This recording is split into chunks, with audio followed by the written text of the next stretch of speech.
ದಿವಸಗಳ ನಂತರ ಕಾರ್ಗಿಲ್ ನೆಲವನ್ನು ನಾವು ವಶಪಡಿಸಿಕೊಂಡು ಆ ಒಂದು ಯುದ್ಧದಲ್ಲಿ ಜಯವನ್ನು ಸಾಧಿಸಿದಂತಹ ದಿವಸ ಅಂತಂದ್ರೆ 26 ಜುಲೈ, ಅದು ಕಾರ್ಗಿಲ್ ವಿಜಯೋತ್ಸವ.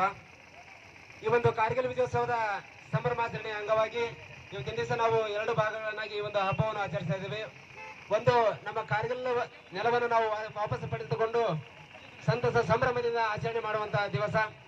ಅದರ ಜೊತೆಗೆ 527 ಸೈನಿಕರನ್ನು ಕಳೆದುಕೊಂಡು ಇವತ್ತಿನ ದಿವಸ ನಾವು 527 ಸೈನಿಕ ಕುಟುಂಬಗಳು ನಿರ್ಗತಿಕರಾಗಿ ಇವತ್ತಿನ ದಿವಸ ಬದುಕ್ತಾ ಇದ್ದಾರೆ. ಆ ಒಂದು ದುಃಖಕರವಾದಂತಹ ಸಂಗತಿಯ ಈ 2 ಹಿನ್ನೆಲೆಯಾಗಿ ಇವತ್ತಿನ ದಿವಸ ನಾವು ಗದಗಿನ ಅಖಿಲ ಕರ್ನಾಟಕ ಮಾಜಿ ಸೈನಿಕರ ಸಂಘ ಗದಗ ಜಿಲ್ಲಾ ಘಟಕದ ಪರವಾಗಿ ನಗರದ ಬೀದಿಗಳಲ್ಲಿ ದೇಶಭಕ್ತಿ ಗೀತೆಗಳೊಂದಿಗೆ ಮೆರವಣಿಗೆ ಮೂಲಕ 4 ಯುದ್ಧಗಳಲ್ಲಿ ಮಡಿದಂತಹ ಹುತಾತ್ಮರ ವೀರ ಯೋಧರ ಆತ್ಮಕ್ಕೆ ಚಿರಶಾಂತಿಯನ್ನು ಸಿಗಲೆಂದು ನಾವು ಗೌರವ ನಮನಗಳನ್ನು ಸಲ್ಲಿಸ್ತಾ ಇದ್ದೇವೆ.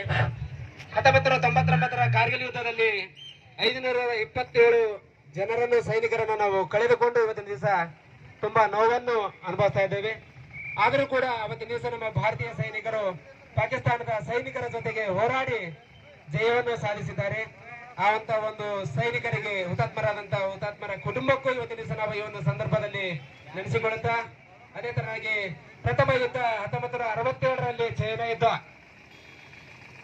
1967ರ ಚೈನಾ ಯುದ್ಧವು 31 ದಿನಗಳ ಕಾಲ ನಿರಂತರವಾಗಿ ಅಕ್ಟೋಬರ್ 20ರಂದು ಪ್ರಾರಂಭವಾಗಿ ನವೆಂಬರ್ 21ರವರೆಗೆ ಸತತವಾಗಿ 31 ದಿವಸಗಳ ಕಾಲ ಆ ಒಂದು 1967ರ ಚೈನಾ ಯುದ್ಧ ನಡೆಯಿತು.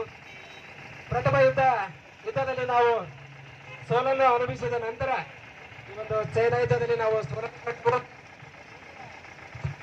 1965ರ ಇಂಡೋ ಪಾಕಿಸ್ತಾನ ಅದರಲ್ಲಿ ಕೂಡ ನಾವು ಜಯವನ್ನು ಸಾಧಿಸಿದ್ದೇವೆ. ಯುದ್ಧದಲ್ಲಿ ನಾವು ಸೋಲನ್ನು ಕಂಡ ನಂತರ ತದನಂತರ ನಡೆದಂತಹ 3 ಮಹಾಯುದ್ಧಗಳಲ್ಲಿ ನಮ್ಮ ಭಾರತೀಯ ಸೈನಿಕರು ಜಯವನ್ನು ಸಾಧಿಸಿದ್ದಾರೆ. 1965ರ ಇಂಡಿಯಾ ಪಾಕಿಸ್ತಾನ ಯುದ್ಧದಲ್ಲಿ 383 ಸೈನಿಕರು ಹುತಾತ್ಮರಾದರು. ಚೈನಾ ಯುದ್ಧದಲ್ಲಿ ಸೋಲನ್ನು ಅನುಭವಿಸಿದ ನಂತರ ನಾವು ಪಾಕಿಸ್ತಾನದ ಯುದ್ಧ 1965ರಲ್ಲಿ ಜಯವನ್ನು ಸಾಧಿಸ್ತೇವೆ. ಆ ಒಂದು ಜಯವನ್ನು ಸಾಧಿಸಿದಂತ ಯುದ್ಧದಲ್ಲಿ ನಮ್ಮ ಭಾರತೀಯ ಸೈನಿಕರು 1383 ಸೈನಿಕರು ಹುತಾತ್ಮರಾಗುತ್ತಾರೆ. 548ಕ್ಕೂ ಹೆಚ್ಚು ಗಾಯಾಳುಗಳಾಗುತ್ತಾರೆ. ಅವರ ಒಂದು ಆತ್ಮಕ್ಕೆ ಚಿರಶಾಂತಿಯನ್ನು ಸಿಗಲೆಂದು 1965ರ ಇಂಡೋ ಪಾಕ್ ಯುದ್ಧದಲ್ಲಿ ನಡೆದಂತ ಹುತಾತ್ಮ ವೀರ ಯೋಧರ ಆತ್ಮಕ್ಕೆ ನಾವು ಗೌರವ ನಮನಗಳನ್ನು ನಾವು ಸಲ್ಲಿಸ್ತಾ ಇದ್ದೇವೆ. ಇದಾದ ನಂತರ 1971ರ ಏನು ಬಾಂಗ್ಲಾದೇಶ ವಿಮೋಚನೆ ಆಯಿತು. ಆ ವಿಮೋಚನೆ ಆಗಿರುವಂತಹ ಸಂದರ್ಭದಲ್ಲಿ ಭಾರತ ಮತ್ತು ಪಾಕಿಸ್ತಾನದ ನಡುವೆ ಸಂಘರ್ಷವಾಗಿ ಆ ಒಂದು 1971ರ ಮಹಾಯುದ್ಧದಲ್ಲಿ ಡಿಸೆಂಬರ್ 3ರಂದು ಪ್ರಾರಂಭಗೊಂಡು 13 ದಿವಸ ನಿರಂತರವಾಗಿ ಪಾಕಿಸ್ತಾನದ ಸೈನಿಕರ ಜೊತೆ ಹೋರಾಡಿ ಆ ಒಂದು 71ರ ಮಹಾಯುದ್ಧದಲ್ಲಿ ನಾವು ಜಯವನ್ನು ಸಾಧಿಸಿದ್ದೇವೆ. 1971ರ ಮಹಾಯುದ್ಧದಲ್ಲಿ ನಾವು 2000 ಭಾರತೀಯ ಸೈನಿಕರು ಹುತಾತ್ಮರಾಗ್ತಾರೆ, ಸುಮಾರು ಗಾಯಾಳುಗಳಾಗ್ತಾರೆ. ಅಂತ ಒಂದು ದುಃಖಕರವಾದಂತಹ ಸಂಗತಿಯ ಮೇರೆಗೆ ಇವತ್ತಿನ ದಿವಸ 1971ರ ಮಹಾಯುದ್ಧದಲ್ಲಿ ಹುತಾತ್ಮರಾಗಿರ್ತಕ್ಕಂಥ ನಮ್ಮ ಹುತಾತ್ಮ ವೀರ ಯೋಧರೇ ಆತ್ಮಕ್ಕೆ ಸಿಗಲೆಂದು ನಾವು ಗೌರವ ನಮನಗಳನ್ನು ಕೂಡ ಸಲ್ಲಿಸ್ತಾ ಇದ್ದೇವೆ. ಇದಾದ ನಂತರ 1999ರ ಕಾರ್ಗಿಲ್ ಯುದ್ಧ, ಇದು ಭಾರತ ದೇಶದಲ್ಲಿ ಇತಿಹಾಸವನ್ನು ಸೃಷ್ಟಿ ಮಾಡುವಂತ ಯುದ್ಧ ಅಂತಂದ್ರೆ ಅದು ಕಾರ್ಗಿಲ್ ಯುದ್ಧ.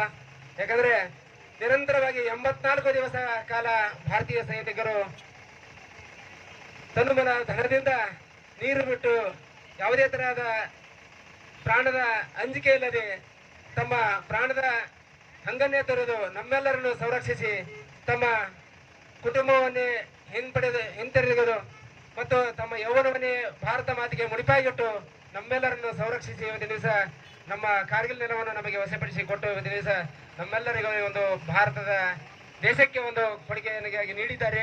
ಅವರ ಆತ್ಮಕ್ಕೆ ಚಿರಶಾಂತಿಯನ್ನು ಸಿಗಲೆಂದು ನಾವು ಅಖಿಲ ಕರ್ನಾಟಕ ಮಾಜಿ ಸೈನಿಕರ ಸಂಘದ ಪರವಾಗಿ ಇವತ್ತಿನ ದಿವಸ ವಿಶೇಷವಾಗಿ ಎಪಿಎಂಸಿಯಲ್ಲಿ ಇರುವಂತಹ ಹಮಾಲ್ರ ಭವನದಲ್ಲಿ ನಾವು 4 ಯುದ್ಧಗಳಲ್ಲಿ ಮಡಿದಂತಹ ಹುತಾತ್ಮ ವೀರ ಯೋಧರ ಆತ್ಮಕ್ಕೆ ಚಿರಶಾಂತಿಯನ್ನು ಕೋರಲು ನಾವು ಗೌರವ ನಮನಗಳನ್ನು ಸಲ್ಲಿಸ್ತಾ ಇದ್ದೇವೆ. ಈ ಒಂದು ಕಾರ್ಯಕ್ರಮ ಸಕಲ ಸೇನಾ ಗೌರವಗಳ ಮುಖಾಂತರ ನೆರವೇರ್ತಾ ಇದೆ. ಆದ ಕಾರಣ ಎಲ್ಲ ನಮ್ಮ ಗದಗಿನ ಸಮಸ್ತ ದೇಶ ಪ್ರೇಮಿಗಳು ಈ ಒಂದು ಹುತಾತ್ಮ ವೀರ ಯೋಧರ ಗೌರವ ನಮನಗಳ ಕಾರ್ಯಕ್ರಮದಲ್ಲಿ ಪಾಲ್ಗೊಂಡು ಹುತಾತ್ಮ ವೀರ ಯೋಧರ ಆತ್ಮಕ್ಕೆ ಚಿರಶಾಂತಿಯನ್ನು ಕೋರಬೇಕೆಂದು ತಮ್ಮಲ್ಲಿ ಈ ಮೂಲಕ ವಿನಂತಿ ಮಾಡಿಕೊಡ್ತಾ ಮತ್ತೊಮ್ಮೆ ನನ್ನ ವೈಯಕ್ತಿಕ ಪರವಾಗಿ ಹಾಗೂ ಭಾರತ ದೇಶದ ಗಡಿಯಲ್ಲಿ ತುದಿಗಾಲಲ್ಲಿ ನಿಂತು ನಮ್ಮೆಲ್ಲರನ್ನು ಸಂರಕ್ಷಣೆ ಮಾಡಿರ್ತಕ್ಕಂಥ ನಮ್ಮ ಸೈನಿಕರ ಪರವಾಗಿ ಮತ್ತೊಮ್ಮೆ ಎಲ್ಲದ ದೇಶದ ಸಮಸ್ತ ದೇಶ ಪ್ರೇಮಿಗಳಿಗೆ ನಮ್ಮ ಮಾಜಿ ಸೈನಿಕರ ಪರವಾಗಿ ಎಲ್ಲರ ಪರವಾಗಿ ಮತ್ತೊಮ್ಮೆ ತಮ್ಮೆಲ್ಲರಿಗೂ ನಾವು 27ನೇ ಕಾರ್ಗಿಲ್ ವಿಜಯೋತ್ಸವದ ಶುಭ ಹಾರ್ದಿಕ ಶುಭಾಶಯಗಳನ್ನು ತಿಳಿಸುತ್ತಾ ಇನ್ನು ಮುಂದೆ ಈ ಒಂದು ಮೆರವಣಿಗೆ ಕಾರ್ಯಕ್ರಮ ಪ್ರಾರಂಭವಾಗ್ತದೆ. ಮುಂದೆ ಈ ಒಂದು ಗೌರವ ನಮನಗಳ ಕಾರ್ಯಕ್ರಮದಲ್ಲಿ ಹಲವಾರು ಗಣ್ಯಮಾನ್ಯರು ಆಗಮಿಸ್ತಾ ಇದ್ದಾರೆ. ದಯಮಾಡಿ ಎಲ್ಲರೂ ಈ ಒಂದು ಕಾರ್ಯಕ್ರಮದಲ್ಲಿ ಪಾಲ್ಗೊಳ್ಳಬೇಕೆಂದು ತಮ್ಮಲ್ಲಿ ವಿನಂತಿ ಮಾಡ್ಕೊತಾ ಇದ್ದೀನಿ.